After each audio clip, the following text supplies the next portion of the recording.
Court against the publisher of the Daily Mail. However, it's not known which of the Associated Newspapers Limited's titles it relates to, as they also include the Mail on Sunday and Mail Online. There's also no indication of which article Harry's complaining about. It's 9:02. News Talk weather. Thanks to Ryanair. Watch Ireland bash Boris's boys in Twickenham with a Ryanair flight to London. Windy in the west and north tonight. It'll be cold with scattered showers and the chance of some snow and sleet overnight. Those temperatures of -2 to +1 degrees. And now you're up to date on News Talk. Your chance to win big. News Talk's cash machine. We've had 6 winners in a row. Donna in Dublin, the latest lucky recipient. She answered Barry's call today, walked away with €8,000, and we've given away over 170,000 this month, and there is more on the way tomorrow. The amount for tomorrow is €9,453.82. So that is the amount for tomorrow. Once you enter, be sure to answer the call at 3 o'clock within 5 rings and give the exact amount. To enter, text play, send it to 57599. Cost is €2.50 plus your standard message rate to play. You have to be over 18. You are playing across the Go Loud network of stations. The full terms and conditions are on newstalk.com. So get your entry in by 3 o'clock tomorrow. And the number again, €9,453.82. The Football Show on Off the Ball. With Sky. Watch Premier League, Women's Super League, EFL, Scottish Premiership and much more. Live on Sky Sports. I'm prepared to do anything I can to play for my country again. Do it then. What about your start to the game? It wasn't bad, was it? Why should an honest answer be a mistake? How can a modern day manager not have a mobile phone? Why should he? I'm going to grab another hot take from Twitter, Dan. Hit me with another hot take. People mightn't have heard all your earlier ones, Joe. I'll repeat them. Okay. Dermot Corrigan. He's summing up the first half at the Atletico Manchester United game. He says, early João Felix header, not really sufficient reward for Atletico, who've completely dominated a pretty shambolic Manchester United. Okay. Is his sense. It's not a hot take, is it? That sounds about right to me. Yeah. Yeah. It's an accurate observation.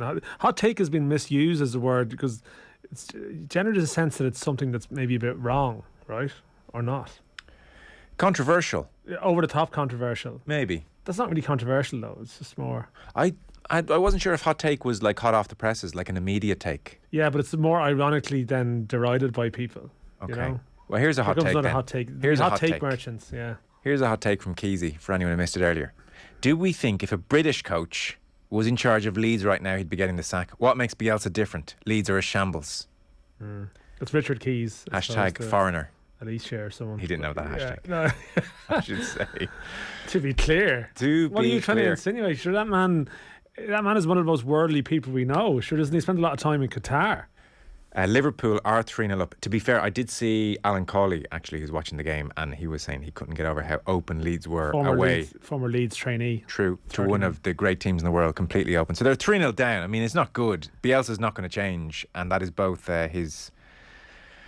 How do you bother great, now? Wonderful gift, and also his biggest criticism. He doesn't really change all that much. So I imagine they just pitched up to this as open as they would if Burnley were coming to Ellen Road. Let's go out there, boys. Is it a hot take to look at the league table and say Leeds could go down? No, I don't think so.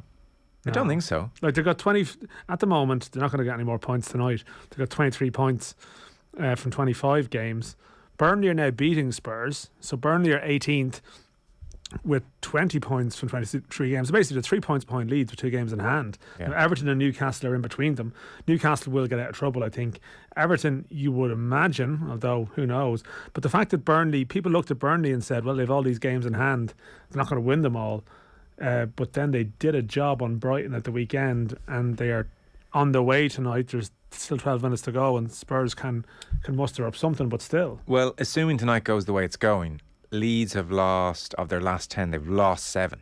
Not many draws in there, they've lost 7. So of 30 points, they've taken 7 points. So who do you reckon then would be on Keezy's shortlist to come in? To replace Bielsa? Well, there's only one name on the shortlist. There could be 3. Big Sam. Yeah. Pulis? He could be on for number 2. Who would number 3 be? See, Hodgson is back and work. I'm not even sure if he's a Hodgson type of guy, really. He's been vindicated on Moyes. Oh, yes. Has been vindicated on Moyes. Stick Pardew in as number 3 or something, would you?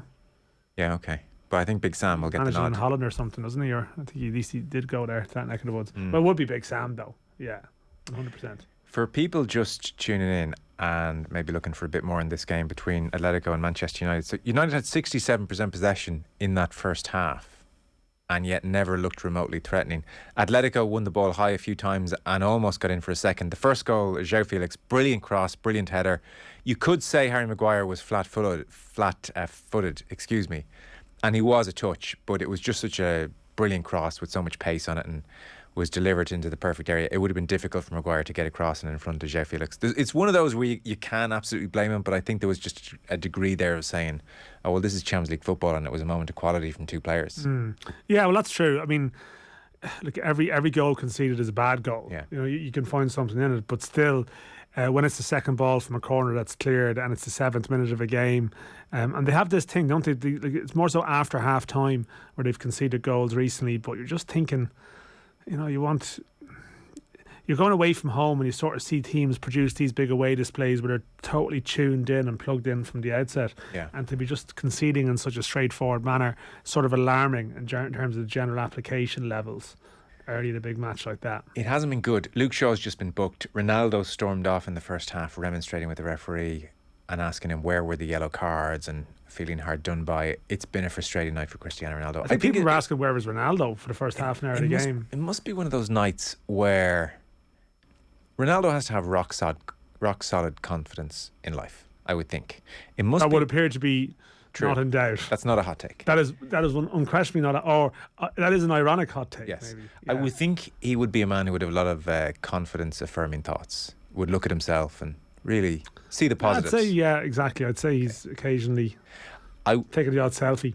Yeah, but even just in terms of his footballing ability, I would say he still trains quite well, still scores great goals.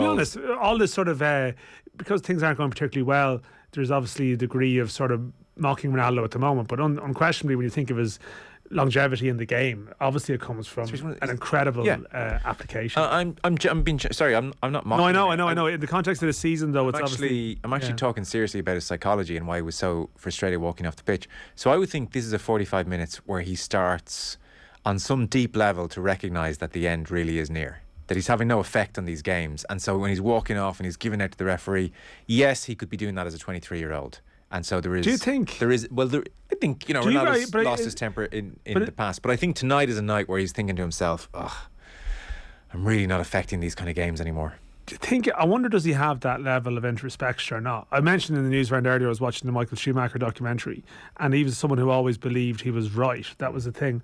Do you think Ronaldo really recognises that? Like, you're projecting your degree of like, well, he must be internally, that's what he's feeling. What if it's not that? I don't think what if it actually is that he actually just still believes that, no, if he was getting better service and if people saw these fouls and gave these yellow cards that they should be giving, then we would somehow be winning this game. Like, we like to think that every sports person has that reflective streak. We try and put that on them. We like to sort of, talk to them and think, is that the time you realised you couldn't do the things you did when you were 23? What if he doesn't believe that at all? Here's why I think he does have that in him. Because of the way he transformed his weaknesses as a player into the player he became. Okay, that suggested a degree of introspection, self-reflection, a more objective analysis of his abilities. Because he could have been entitled, the way he was at 1920, to say, look at all the tricks I'm doing. I'm amazing. Yeah, no, that is a fair point. Like, there was clearly a desire for improvement that came from that, and maybe he is his own worst critic in his own way too, and we'll hear that. But I don't know. Like, you do speak to players, and as it gets closer to the end, you kind of wonder: do you have to motivate yourself? Do you have to motivate yourself through delusion? Because otherwise, the alternative is to slide. Yeah, and he still is he's not black or white. He's in that grey phase where he's still going to score big goals. Could well score a great header tonight, and he has enough moments still to work off. Scored a great goal just the other week. He could, for all, I'm not going into the big Ronaldo debate again, but for all the sort of issues that clearly you could argue that he's created, he can still look around the dressing room with the other 10 players on the team sheet tonight and think, well, how many big moments have you delivered this season? He has still delivered more moments than That's true. That's true. You could say. The Athletic polled their Manchester United subscribers. I heard you mention this earlier. Yeah. Do you want some findings? Do you want to take the temperature of the Manchester United masses out there? the percentage of supporters who don't want Cristiano Ronaldo back next season. 55% are saying kick him out in the summer. That's a healthy enough majority considering how beloved he is. But I feel like, right, that's the Athletic Manchester United subscribers. I want the United We Stand, or the red, was the red issue, or the other one? I don't know. Andy Minton, which was like... He's United We Stand. You know, people I admire the ones that are subscribing to a neutral website, albeit one that sort of looks for subscribers off the back of latching people to a particular club. I don't know, do they reflect the often sort of one-eyed view you find from the people who only get their news from their Manchester United or Liverpool or something news sources? I do think if you polled Old Trafford, who know their football and go every week and watch Man United all the time, I think they will have sensed the different dynamics on the pitch since Ronaldo has arrived, because things were not in a bad place. So what was the specific question? Would he be here? Would you want him here next season? Yeah. Do you think it's good for the club if he's here next season? Oh, okay. Yeah.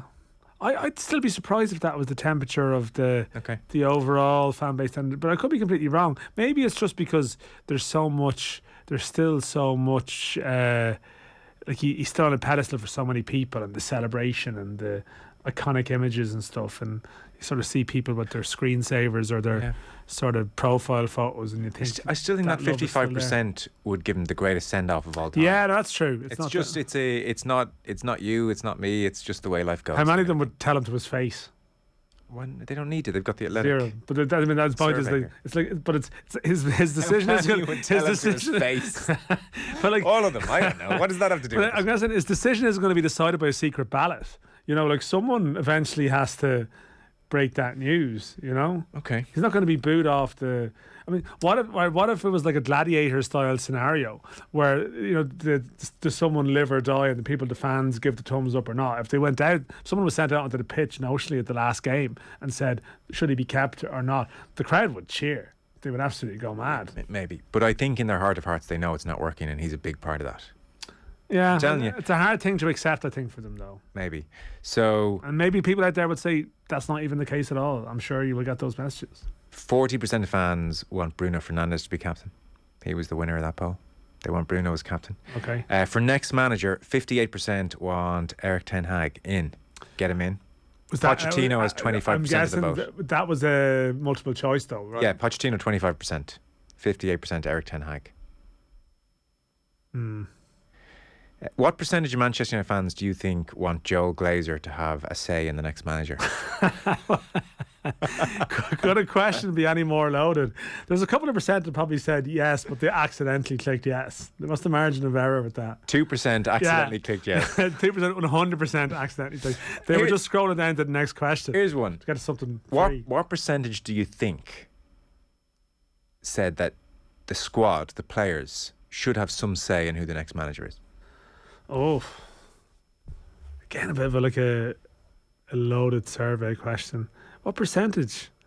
I don't know. It could have been something like 30% or something. 2%. 2%. The same who want Joe Glazer to have a pick. They just at this stage they're phoning it in. This shows how much they don't like this team. I thought more people would actually say yes to that one. Yeah, I know.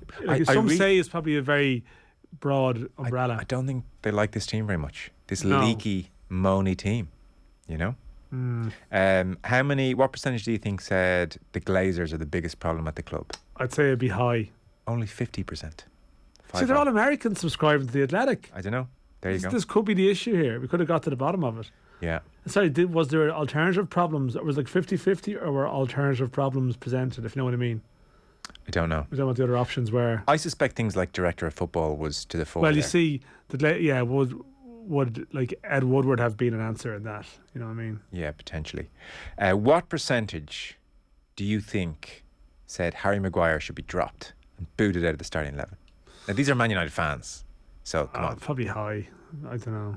Do you think high? Oh no, I don't know. I really am just not in touch with the Manchester. But you're saying they all love Ronaldo. You're making a strong argument there. True, yeah, but you know, it's just lazy assumptions. Yeah, it is very lazy, very lazy. I've got the numbers. I mean, listen. I really admire you over there with the answers in front of you. You know, mocking my guesses at these sort of very arbitrary poll questions. No, I'm just saying. What Harry Maguire? Maybe they're all fervently loyal to him. I don't know, like 40%. 61% said what? Harry Maguire out of the team. That was my original guess. Was in that ballpark. You practically talked me out of it. Your original guess was I said 70. High. Yeah, well, I mean, higher than 50. 90. I don't know what that means. Yes or no answer. Who do you think came out top of our most important player is? He got 21% of the vote. Oh, Bruno again, was it? David De Gea. Oh. Man United's most important player. That's a sign of how grim things are. Yeah, that's the goalkeeper. It's like a relegation side. Yeah. I wonder where all the players listed in that one. What percentage do you think went for Ronaldo, most important player? Oh. Seeing as you think they all love him. They just don't want to let him go. I don't know, like 7% or something. 4.9. Good guess. Yeah. Said Ronaldo was the most important. I think How that's do you think everything. he'd vote? I think that's everything. How would he vote in that one? How would Ronaldo vote? I don't know. A combined, and this does suggest there was multiple choice going on, but a combined 18% said Ronaldo was either poor or very poor. Yeah. When it came to his impact on United's style of play over the I last. hate it though. I mean, obviously that's the only way to make them workable, but those multiple choice surveys can, like the next manager, it's like we are giving you a list of, like, was Conte on it? Yeah. They really get you when you're doing personality tests, don't you? You ever done one? You're like, well, that's, I'm not excellent or very good. It's more complicated than that. No, I've never done one, Joe. How many have you done? Several. Worrying findings. Sure, lockdown. I think I did actually do one at some stage. Yeah. But I'd say you do one reasonably regularly. Definitely. Oh dear. You get a live one when Kenny comes in anyway. Gives you a bit of everything. Actually, my wife was listening last night and she was like, I hear you look like a French poodle. Or you'd have a French poodle. It's like that is effectively a personality test answer that he gave you. Yeah. But I do quite enjoy your dynamic with Kenny because sometimes it looks like he's going to lure you in with a compliment. And again, actually, not to make a dog analogy, but it's like the stick is coming towards you and you're going to get the stick. And at the last minute, he just pulls it back. He takes it away. He's generally 2 steps ahead. All I can see is the compliment and I start you start as if you are the dog. salivating. Yeah. Say more, Kenny. And then he pulls the rug. Then he just, I wasn't listening to that. Or Yeah. don't know who was presenting. Or whatever it is that he says, Joe. But you just see, it's like that episode of The Simpsons where Ralph Wiggum's heart breaks. Can we move on here for a moment? Okay. I want to talk to you about something far more important, obviously. So the situation over in Ukraine is horrible. I think we can all agree. We're all looking on and wondering how the hell is this happening and why is this happening and why does Putin keep talking about things from the 15th century as justification for what is just a child behaving Did you like see a child. the clip today of him with his, I think he was one of the head of the security agencies, it was translated. Yeah. And sort of... Speak clearly, Sir Guy. It's sort of like... Terrifying. Give me the answer I want to hear, which is sort of one of the more blatant versions I've seen. Yeah. So Luhansk and Donetsk, the 2 regions, I'm sure you're all very familiar about this and getting information from people with in-depth knowledge of this situation. But they are the regions that Moscow recognised this week as 2 breakaway regions. So the latest that we have is that the US said today, their intelligence today is that the invasion it has been forecasting has begun. Moscow accused of crossing a red line in rolling over Ukraine's border into the 2 separatist regions. The head of Ukraine's National Security and Defence Council has called for a state of emergency, called all citizens back from Russia. Meanwhile, the counter movement, I suppose, is that dozens of nations are squeezing Russian oligarchs and banks out of international markets.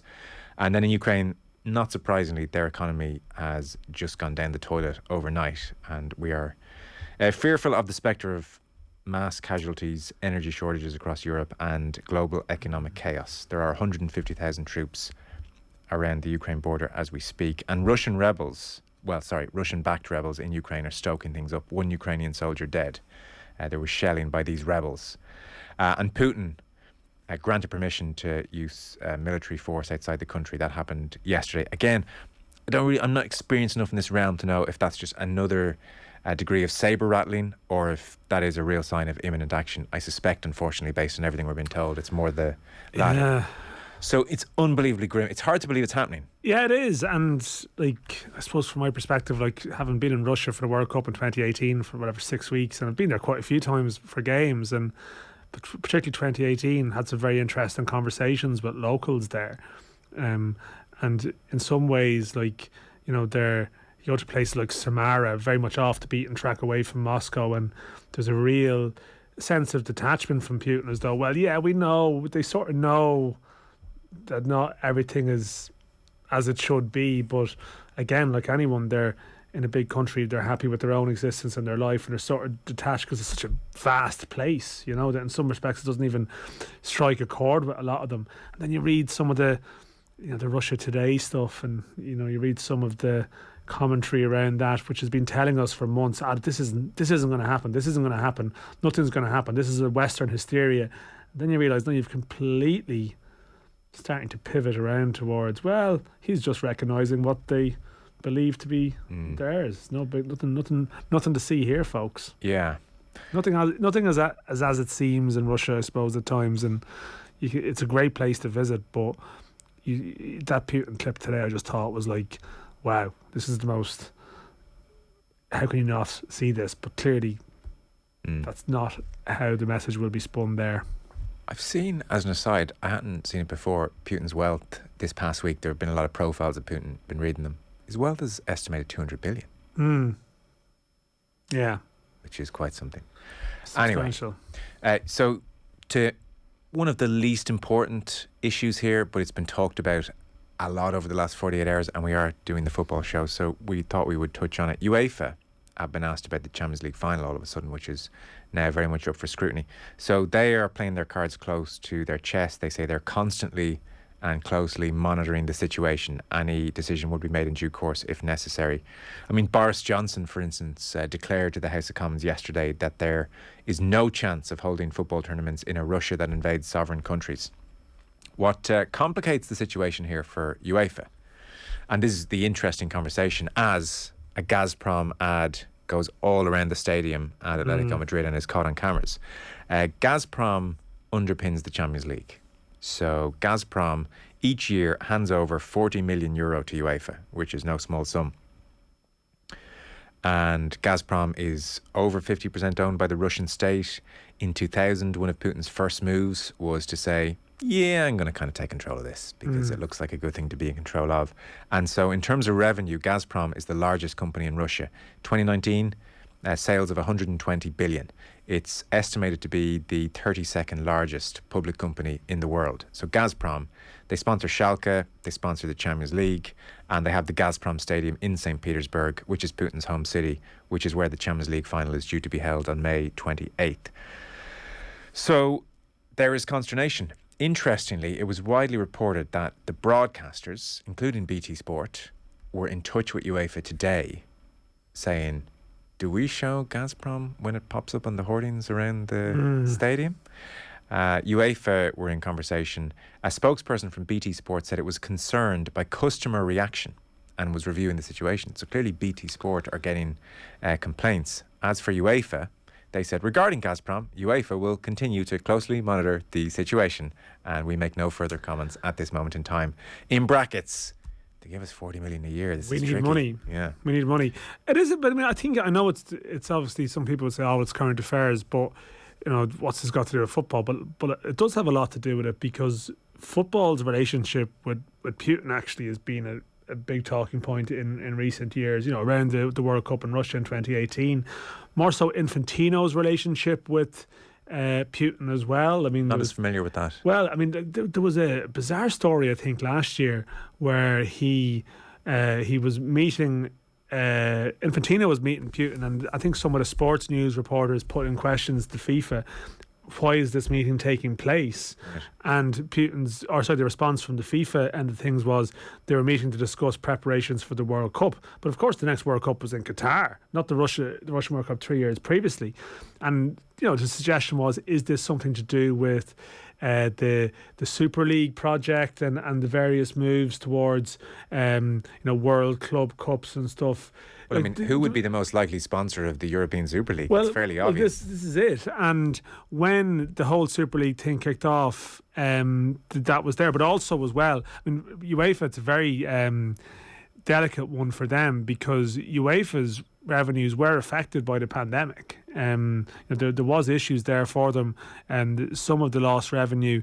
And for example, like in the Euro 2028 bid, which is something which is obviously involves Ireland now, you're chatting to people involved with it, and they sort of would say there's absolutely no shadow of a doubt that semi-finals and the final will be in Wembley because corporate hospitality is where it's at, and Wembley offers the greatest facilities, and that's why Wembley for Champions League finals, that's why Wembley even around Euro 2020 as it was a central venue and picked up extra games as well too, because for UEFA the bottom line is substantial. I mean, it's a very wealthy organisation, but it gives a lot of money out, and they've had a difficult time in recent years, and they are very much in bed with Russia because they need what Russia can offer them. So this is a dilemma for them, the Champions League, because it's an important relationship, and I don't think.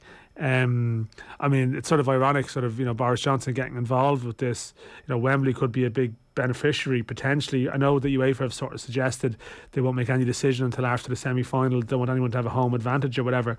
But UEFA have to, they will be treading carefully because they know how fragile, in a way, the pandemic has exposed how fragile their operation could become. As much as they have big cash reserves, there's key relationships that they have, and Russia is a big one. There's no surprise that it's on the Champions League rota reasonably regularly. The Moscow final isn't that far in the back rear view mirror. Was 08 the last one? 08, I think it was, but they've had a World Cup since then as well too. I know it's FIFA. During the pandemic, there was a suggestion at one point that the entire Euros could be moved to Russia at short notice and even from speaking to people at the time, they were saying to get a tournament arranged at short notice, you need a somewhat authoritarian leader to make this happen. Let's cut through that blue tape. And we know someone who can do this. Yeah. Who can get this done? Speak plainly, Sergei. And as much as Turkey have been trying to bid for tournaments and getting nowhere with it, and obviously the Erdogan regime would be a pretty contentious one. With Russia, it has managed to sort of straddle that diplomatic line pretty well, which is probably an extension of their role in a lot of global organisations. But it does, this whole Gazprom Russia situation, it does highlight sport generally, not just football, when it becomes reliant on dysfunctional states offering huge sums of money and sport taking it because it needs huge sums of money, that they are so ill-equipped to deal with the inevitable bad behaviour. And you take even golf and Saudi Arabia. I don't mean the breakaway league, I mean even the Saudi International, which the European Tour was all signed up on. And then Saudi Arabia, the year that the Saudi International was launching on the European Tour, murder and torture Khashoggi. And the European Tour is almost paralysed and not quite sure what to do. And in the end, sit in their hands. And here we have Gazprom for, again, every time I say it, it flashes up on the hoardings. I feel like I have a certain power to bring it up here. Yeah. Every time, so for a decade, I mean, the inevitable conclusion to the relationship with Gazprom is that something was going to happen with Russia. And you forget as well, we're talking about the annexation of Crimea, which has, gone under the bridge. We're talking about influence in US elections. We're talking about human rights issues and abuses within, and no consequences. And so now we're at the situation where we're talking literally war. We're talking potential loss of life for thousands. Yeah. Now, you can sit in your hands for all the other stuff. I think it gets very tricky for them here. Gazprom isn't just a Russian company. It's over 50% owned by the Russian state. So, I don't know. I suspect UEFA will just sit in its hands. Well, I think the problem is that I think the issue of the Champions League final will probably is one that they probably can resolve. If it's deemed to be a conflict region, even if it's not going to be a battleground for it, they can probably justify that and say this in the circumstances, and that'll probably they'll get another one in 3 years or something. Ending the arrangement with Gazprom. I mean, it's just not going to happen. Yeah. But I mean, sport obviously has wrapped itself in knots with this stuff because it's classic. Every debate goes into whataboutery, but this is a context in which whataboutery strips everything away. So you can hone in right now on Gazprom sponsorship because UEFA get X amount from it. Like, how much money do UEFA get from TV companies in parts of the world where you would have concerns about maybe some issues in that country? How much does Chinese money fund aspects of the game? You talk about the Saudi, I suppose, the sports washing and the input around the Newcastle thing, but obviously there would be, again, TV companies from that part of the world whose money underpins not just UEFA, but that's a Premier League issue as well too. you've Abramovich at Chelsea and his relationship with the Russian state, and you see in London they're taking sanctions against certain people, and Johnson is leaving the House of Commons, and someone is afterwards shouting for clarification about Abramovich. Well, so where do you stop? By the way, he since came back, Boris Johnson, and said he misspoke in Parliament when he said that Abramovich was already facing sanctions. Apparently that's not happening. Yeah, well, that's a surprise, and there's... But I do take your point. Where does it end? This is the classic... this is the classic sort of what is it? It's the sort of the pact you almost have signed into with elite sport, that you have to sort of, people have to put their fingers in their ears sometimes, because where do you stop? Yeah. Like we'll talk about Man City and their amazing football, but there's always a little thing there in the background, and then you get into the whataboutery of it. What about them? And what about them? And what about that? And well, in truth, it's almost very hard to find clean money. Yeah. If we're talking about these sums and companies who can spend so much, it's hard to make that much money without bending rules. Of course, and when you think you think of some very important and relevant changes for sport in recent years, but for example, we're seeing Heineken there, but obviously there's drives moving against sort of maybe alcohol sponsorship and gambling sponsorship, and these are obviously very relevant issues. Yeah. Like you look back to sort of sports stadiums 20, 30, 40 years ago, and a lot of the big advertising hoardings or big sort of fundraising might have come from companies that don't exist now, or it's maybe frowned upon to take money from those sources, or whatever it might be. And it is like the Gulf states, or a state energy company from Russia, or whatever it might be, the Chinese money that can actually pump in substantial amounts, and that is. But we want to watch our elite football. No, it's true. So no, it's difficult. Where do you stop with it? The only kosher stand-up sector I think football can take money from now is crypto. Yeah, this is, if there's anything we can rely on, it's the NFTs. It's the safe NFTs and crypto. The safe space. What's the worst that can happen to you online? Yeah. It's going to be interesting to see how much heat UEFA come under. It will obviously be dependent on what happens, and hopefully this conversation goes away very, very quickly, and we all look back on this in a month and say, God, that was a strange kind of a time. Yeah, you feel like that might not be the case, no. But it may also. It's not going to be the most important thing either. Like, I kicked this conversation off by saying we're talking about a Champions League final and who sponsors a football competition. So it'll fall down the pecking order if things get as bad as some people are. No, forecasting. It will. It will not be top of anyone's mind. It's funny. You like, you can exist in your own bubble sometimes. Yeah. Like, there'll be people out there. Like, Ireland are meant to go and play Ukraine in June. Ireland's next competitive game is at home to Ukraine, and it's sort of in some way, in some place, and there'll be debates around people probably book flights and all these sort of things that are ultimately trivialities, but they become, they become part of the broader discussion. But you feel like, there's going to have to be some sort of collective thing in the next while that will define sports' response to it, if you know what I mean, and UEFA are going to have to fall in line with it to some degree. So 77 minutes on the clock in Madrid, and it's still Atletico 1, Manchester United 0. Watching it at the corner of my eye, it does feel like Manchester United a bit more involved in this second half, and it's a bit more lively without having created much. Yeah, and probably a talking point substitution will be Pogba whipped off and Matic coming on in his place, which probably speaks to something about, as much as they're more involved, there was also then Tellez coming on for Luke Shaw, I think, in the same switch. But in some ways, Matic coming on for Pogba, you could interpret that as we're not unhappy with 1-0 and let's just not be too carefree here. There's no away goal now, this is the thing, so it's more about just retaining the 1-goal margin as opposed to desperately needing to score. But they have chances. 1-0 there, 78 minutes on the clock. I don't want to go all Richard Keys on you, but Liverpool 5, Leeds 0. Salah, Matip, Salah, and then Mane twice in the second half in that game. We have Watford 1, Crystal Palace 4, which is a full time, and then we will go over for the Burnley full time against Spurs to Peter Smith. Burnley 1, Tottenham 0. The first half provided a tactical battle, producing little in the way of goal-mouth action. A more positive approach lifted the tempo after the break, but such was the continued defensive quality from both sides. Sepp plays always looked the more likely route to goal, and so it proved. Kane's had hit the bar from a stun delivery for Spurs, but Ben Mee won the game for Burnley on 72 minutes with a far post downward header, out-jumping Romero to connect with Brownhill's quality dead ball delivery from the right. Burnley 1, Tottenham 0. There you go. Beat Man City at the weekend, lose to Burnley. Yeah, Spurs. Yeah. It's the hope that kills you. Let's go to Anfield then, and to Shane Pennington. Where it's Liverpool 5, Leeds United 0, and Sadio Mane has his second of the evening. A ball down the left-hand side, finding James Milner. He played in Divock Origi.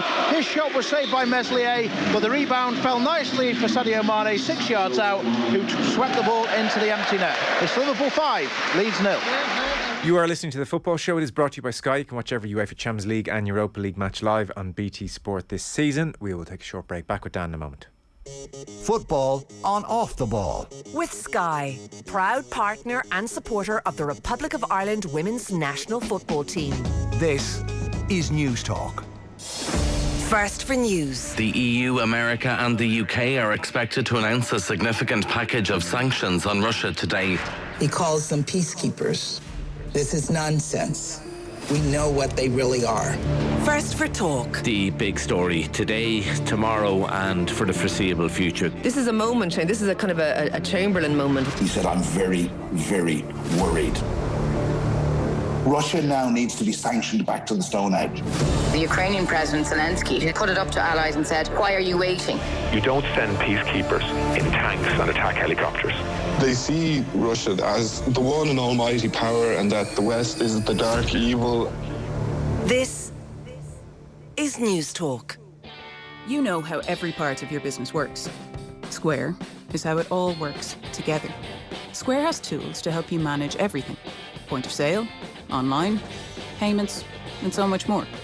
So you can take your business anywhere and keep it all connected. With less work for you and more ways to stay open to what's next. Square, the shape of things to come. Visit square.com to learn more. Square Up International Limited, trading as Square, is regulated by the Central Bank of Ireland. At Harvey Norman, our specialist staff can help find the product that's right for you. We have all the biggest brands in home appliances and technology, like the Samsung 85-inch Q60 QLED TV with 3D surround sound. Now €2,399 save over €1,000. Or get the Whirlpool 8kg washing machine with Fresh Care Plus, keeping your laundry fresh for hours after the cycle is finished. Just $429. Discover our huge range in store or online today. Harvey Norman, your home appliance specialists. Go!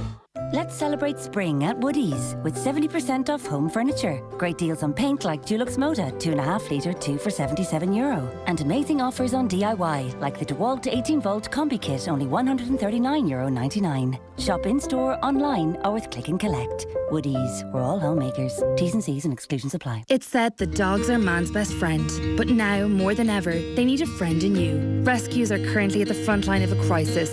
With the boom in puppy farming and an end to COVID lockdowns, hundreds of dogs across Ireland are being surrendered every month. At dog rescues around Ireland, we're doing everything we can, but we rely 100% on the time of our unpaid volunteers and your generous donations. Please, this Valentine's week, show your love for dogs and donate. Visit GoFundMe/Smooches for Pooches. Football on Off the Ball. With Sky. Watch every single live Premier League game on Sky Sports, BT Sport and Premier Sports. Now then, news from Madrid. Atletico 1, Manchester United 1. Anthony Elanga with the finish, Bruno Fernandes with the pass, 82 minutes on the clock. Suddenly, what started off as a troubling first half and not a great night, if it stays like this, Dan, is a great result for Ralph Rangnick. No, it is, yeah. I mean, bring back those away goals, I guess they're saying, but it still is, yeah. I mean, from where they were earlier on, and we actually maybe spoke before 9 that the nature of the game, you didn't think that Atleti were going to get madly stretched, you know, they'd be able to manage the situation. Yeah, that's ultimately what happened. They got done by a sort of almost a counter, really. For Elanga, it was a break. So they'll be pretty disappointed from that position, but you kind of forget, I mean, they haven't exactly been in terrific form. So, I mean, for all that their reputation as being sort of a very good team in this sort of scenario, I suppose their recent record would suggest maybe closing out the job efficiently maybe we're expecting too much of them. It is sort of 5th in La Liga versus 5th in the Premier League. It is, yeah. So it's sort of almost a yellow pack version of some of the other games you might see at this stage of the competition. Elsewhere in the competition this evening, Benfica 2, Ajax 2 is where we are on 81 minutes. We're going to go back to Anfield. It's gone full time. Shane Pennington, there was another goal, by the way, before things wrapped up there. Liverpool 6, Leeds United 0, and Jurgen Klopp's men cut Manchester City's lead at the top of the Premier League table down to just 3 points after a dominant display saw off a struggling Leeds side. Mo Salah put them in front from the penalty spot after Robertson's cross was handled by Dallas, and they never looked back. Joe Matip swept home the second from 12 yards, and Mo Salah's second penalty of the night made it 3 before half-time. The only surprise was it took Liverpool until the 80th minute to score their fourth. Mane smashing home from close range, and Mane got his second and Liverpool's fifth, tapping home in injury time before Van Dijk made it 6 late on. Liverpool 6, Leeds 0. And the other result this evening, Crystal Palace have beaten Watford by 4-1. So that was, if you were including Crystal Palace, and I don't think we ever quite were in the relegation battle, but a touch involved, and that was a 6-pointer. That's an emphatic result. What that means is Norwich very much bottom of the table after 25 games on 17 points. Watford, same number of games played, they're on 18. Burnley are the interesting case because they have 2 games in hand on most, and they're on 20 points. They have a game in hand on Newcastle. They're 2 points behind Newcastle. Newcastle 22 points. Everton on 23 games have a game or 2 in hand. They're on 22 points. Let's assume Everton are okay. It could be a dangerous assumption. And then Leeds with 25 games played. So they have games in hand really on nobody. They're on 23. So for instance, if you're say comparing Burnley and Leeds, Burnley are 3 points behind Leeds, but they have 2 games in hand. Yeah. This gets very tricky because games in hand in that neck of the woods are harder to predict than games in hand when Liverpool have a game in hand in the City. So it still is really wide open. You would just assume by dint of the quality and the belief the players still very much have in the manager, and the fact that they've often had very bad nights, Leeds, like a 6-0 or like a 5-1, and then they are like Teflon. They do come back from it. It doesn't seem to overly disrupt them. You would assume Leeds would be okay, but you wouldn't feel entirely comfortable if your mortgage was on it. No, definitely not. I mean, as you mentioned, I think the fact is, like, Burnley have those games in hand, and it's not as if, like, Burnley have a degree of solidity. Like, they have a bit of a track record. I know they lost Chris Wood. Their new signing's good. Yeah, like they've strengthened in a variety of Weghorst. Yeah, the big guy. He played. Very good. He played for AZ Alkmaar against Dundalk in 2016 in the Europa League. So well, his record since 2016. He's a big fella. His record in 2016 is 1 goal every 2 games. Yeah. He scores, and he scored the weekend, and he was really, we were talking about it with Pat Nevin on Monday, he was really involved. Great vision, good touch for a big man, but good touch even for an average sized man, Dan, like yourself or myself, and had a bit of awareness. Oh, Atleti have hit the crossbar. What an effort. Was that Griezmann? Oh God, I think no, it was Griezmann. It was, sorry. Off the bench, Griezmann. Yeah, sorry, I didn't realise he was involved. They actually are just like turning it up a notch again. It's like they've decided a second would be handy. Might help their situation. It fell to Griezmann right edge of the area, crowded penalty area, and he curled it to the top left corner in swinging. Yeah. And it just hit the crossbar. Keeper was beaten. David De Gea beaten. So yeah, but I was just looking at the Burnley team tonight. Like Weghorst, I mean, they made one change in the game. Actually disappointed Nathan Collins played at the weekend, but again, they went with me and Tarkowski tonight. Sorry, I'm underplaying the fact they've just beaten Spurs tonight. Yeah. So they've got me and Tarkowski. We looked for the team, Jack Cork, Eric Peters, Dwight McNeil, Jay Rodriguez. Like, you've got people who've been there with them for a while, Pope and goals. Like, they've sort of got course and distance for them when it comes to knowing what's needed. So you would back them to start picking up points. It's not as if, like, they just played so few games that it's not as if they've been a dramatic free fall. It was just by dint of just having games called off at certain times. Like, their points per game would be, better than some of the teams that are above them at the moment. So I do think Weghorst would infuse them with a certain belief as well. An arrival, scores goals, brilliant presence, seemed to be really good off the ball as well, very encouraging. They've had 2 really good results now. Yeah. So, Johnny, when he mentioned at the weekend that that Dundalk game against AZ Alkmaar in 2016, like, it's been mentioned several times since, when Stephen Kenny was in charge, and Kieran Kilduff got a header in the 95th minute to score, but he actually out-jumped Weghorst, even though he's like 6'6". They managed to grab hold of his shirt and then propel himself up to get the header on the ball, and Weghorst has been under the radar for the last couple of years, but like that story is gaining anecdote quality now. Kieran Goodduff, see him. He's around Kildare sort of now, and he's able to sort of like, this story is growing in prominence. Absolutely. He'll be 7 foot by the end of the story. Yeah, this is fully told. 6'6". Yeah, 6'6", I think. Yeah. So Liverpool 6, Leeds United 0, Burnley 1, Spurs 0, and then Watford beaten 4-1. Because I was listening to Gary Neville talk about Watford when Roy Hodgson was appointed, and he was saying, "Oh, wait and you see." By the way, this result doesn't necessarily undermine the point, but he was saying, watch Roy Hodgson get in there, work on shape with Watford. I've seen him do it with England.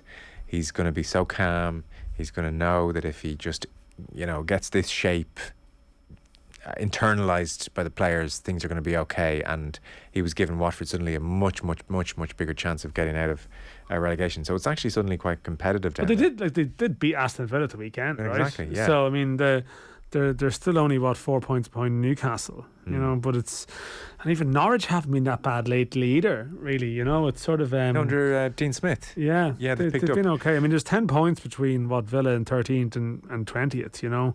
And I mean that could even. I mean, Leicester are obviously going to be fine, I suppose. But as I said, I mentioned this, like the likes of Southampton and Brighton have done very well this year. Teams that you would probably expect that might be in that discussion, and they've already got over 32 points on the board to really pull themselves clear of it. Yeah. Sven-Goran Eriksson was on 5 Live today. Okay. He said that back in 2010, North Korea reached out to him, and they wanted him football related, I assume, to help them fix the draw. They said, we want to have a simple draw. They wanted to see if he could help with the draw. Oh, of course, it was the World Cup in 2010, where they played Brazil, didn't they? I think Sven didn't help them out. Well, he did nothing for them. They said minus temperatures, I think. Can you please help us? I said, of course I can. I thought they wanted balls or shoes or equipment or something like that. They said, we want help with the draw. We want a simple draw. Yeah. There you go. That's just popped up in my radar. What would make North Korea question the integrity of FIFA's drawing, awarding, general way of doing business? Probably a warranted call. North Korea have done worse things than that. Well, indeed. The thing I wanted to ask you about before we wrap up, we've talked a lot about grassroots football on the show, and we've talked about the FAI, and they had their strategic launch not so long ago, and you thought it was a disgrace, I think was your exact word. That was not my word. No. Sorry. No, it was not my that was waste of time. Shameful. Embarrassing. I don't use any of those words. Sorry. I was reading between the lines. Sorry, I'm joking. I'm joking. Detail. I lack detail. Okay. Well, to that point, a really boring version of the above words. Nothing hot about that take. No, the underage national leagues were launched today. So this has been such an area of contention, and it remains so. Okay. So what did we learn today? Now, we have about 2 to 3 minutes here. Okay, so I'll try and get beyond the politics, right? Because we'll come back to that, because we'd even, myself and Johnny, had Shane Robinson on our podcast today, still very critical of the plan. It's just words, and there's still a bit of back and forth where no one is particularly happy. Even at the Schoolboy Football Association of Ireland, they've almost cleared out their officer board in the last couple of weeks over rows around the issue of players leaving to go to League of Ireland clubs at under 14 level. We'll be back to that one. But in fairness, there are people in the FAI like Will Clark, who's the head of the League of Ireland Academy section, who in the midst of this is probably trying to bring in some football policies, to actually change things, because some of the criticisms around the leagues would be the national underage leagues, like there's under 14, it was previously under 13, big gaps between ages, 2-year intervals. What happens if you're too young to play? You're born in December and you're in a bit of a vacuum. So they've made little changes which are actually quite helpful, that they're being less rigid about the age limits, so that in the under 14 league a limited number of under 15 players can play down in it. They've changed so those poor guys born in December. Yeah, they can play a couple of overage players, and that goes all the way up to under 19, where there's a big issue that even under 19 league you can maybe keep a few players who are 19, 20, but not quite ready for the first team. They can play for your under 19. Okay. That's a small thing, but it's actually quite an important thing that people are talking about. Yeah. They've changed the at under 14, they've made the games a guaranteed 90 minutes. It used to be 80, and there's going to be 3 30-minute periods, so that every player gets at least 30 minutes. Okay. Big concern would be, again, players signed to League of Ireland clubs, then being on the bench and not playing and not getting any development. And the so they've addressed that. If they had signed for a League of Ireland club, they would presumably have been one of the better players at their schoolboy league team, Yes. and then their talent goes to waste because instead of being a big fish in a smaller 100%, pond, they're yeah. wasted on the bench. Well, that's progressive. So there's little changes. Yeah. I'm not saying this is changing the world, Yeah. but it shows that there is a degree of awareness from some people there that these are the issues. And Will Clark would have previously been with St Joseph's Boys, gone to the FEI over the League of Ireland section. He understands what the complaints would be amongst those schoolboy clubs.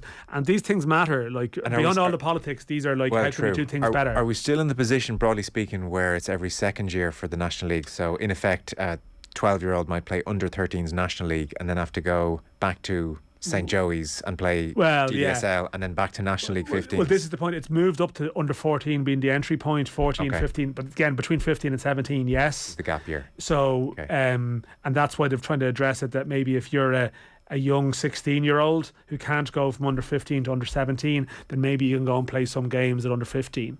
Is the reason for the gap year just cost? Yeah, pretty much. If they had more money, there'd be if it was a perfect world, there would be a team at every age. It would probably break at a particular point, but in the underage, definitely you'd have it every year. But again, isn't this the indictment of how the country's football? Well, I was doing a piece around Cork City for Monday, where one of the big complaints or issues around spending was the number of teams they had to field, and that would have been a complaint for a lot of clubs. And I mean, they're looking at it from the perspective they don't have money, that all these underage teams become an extra expense. Now, I think there's more progressive mindsets forming around getting things right. They're also introducing a grading system between the academies here, so that the academies that possibly put more into it, they will be given a slightly higher mark, a higher grade, which will maybe put them in place for higher rewards around certain times. Okay. They're also doing things at halfway point in the season. They're putting teams against like-minded teams. They're basically splitting the table in two at the halfway point, because another complaint with the underage leagues would be drubbings. Like big Dublin clubs, say, or better sides 8-9-0. What does that achieve? So teams that are losing will be in a sort of like the Scottish Premier League or something. You split it later on, so competitive games. Yeah, more competitive games. So they're trying to address some problems that definitely a very minor football level. There's bigger political ones, but some of the football ones they're trying to address. That stuff's important. Yeah, like that has a big. That's massively important. Big impact on the enjoyment of many players in that age group, whether or not they stay with it, whether or not they flourish, all that kind of stuff. It is important. Attention to detail. Yeah, and that's what's been lacking at times. Yeah. It's gone full time in Madrid. It is finished 1-1. So João Felix on 7 minutes, Anthony Elanga on 80 minutes. Hugs amongst the Manchester United players. Although Ronaldo's walking off shaking his head. I don't know why he's not happy, but he really wasn't happy about something. Whether it's something specific or the overall result, I don't quite know. But a 1-1 draw for Manchester United in Madrid. Football on Off the Ball. With Sky, proud partner and supporter of the Republic of Ireland women's national football team. This is News Talk. Every year in the GAA, something unique happens. First-class rivals suddenly become first-class teammates. Fierce inter-county foes turn into friends, and yesterday's opponents now have each other's backs. Grudges set aside, all of the best club and county players from every corner of this country line out in their college or university jerseys to play together, challenge together, and win together. It can only be the Electric Ireland Sigerson, Fitzgibbon and Higher Education Championships. Guaranteed Irish business members continue to sustain jobs and communities across Ireland. Magico is an innovative client-first e-commerce agency.